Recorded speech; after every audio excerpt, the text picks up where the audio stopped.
आप सभी रामायण के बारे में तो जानते ही होंगे, लेकिन क्या कभी रामायण देखते या पढ़ते समय आपके मन में ये ख्याल आया है? देवी सीता तो स्वयं ही जगत जननी का अवतार थीं। रावण का अंत तो वो भी कर सकती थीं। फिर उन्होंने ऐसा क्यों नहीं किया, और क्या वजह थी कि जब भी रावण उनसे संवाद करने आता था तो वह उसकी ओर नहीं देखती थीं? अगर नहीं तो आज हम इस वीडियो में आपको बताएंगे कि क्यों देवी सीता रावण को नहीं देखती थीं, और क्या था वो वचन जिसके कारण वह सहती रहीं सारे अत्याचार। दरअसल इसके पीछे का कारण सीता जी का वचनबद्ध होना था। यही वजह थी कि वो चुपचाप अशोक वाटिका में सारे दुख सहन करती रहीं। रावण जब भी अशोक वाटिका में जाता तो माता सीता श्रीराम के चिंतन में ही लगी रहती थी। वो कभी भी रावण की ओर नहीं देखती थी। धार्मिक ग्रंथों के अनुसार एक बार जब रावण हमेशा की तरह देवी सीता को धमकाने के लिए पहुंचा तो उन्होंने एक तिनके का ओट किया। तब रावण ने अत्यंत क्रोध में सीता को कहा कि तुम इस तिनके को क्या देख रही हो?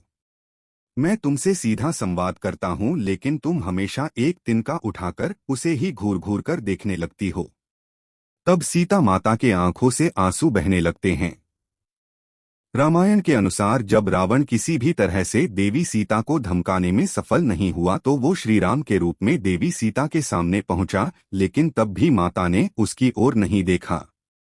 कथा मिलती है कि जब सीता जी ससुराल पहुंची तो उन्होंने पहली रसोई में खीर बनाई। इसके बाद सभी को खीर परेशानी शुरू की। तभी महाराज दशरथ को परोसी गई खीर में एक तिनका गिर गया।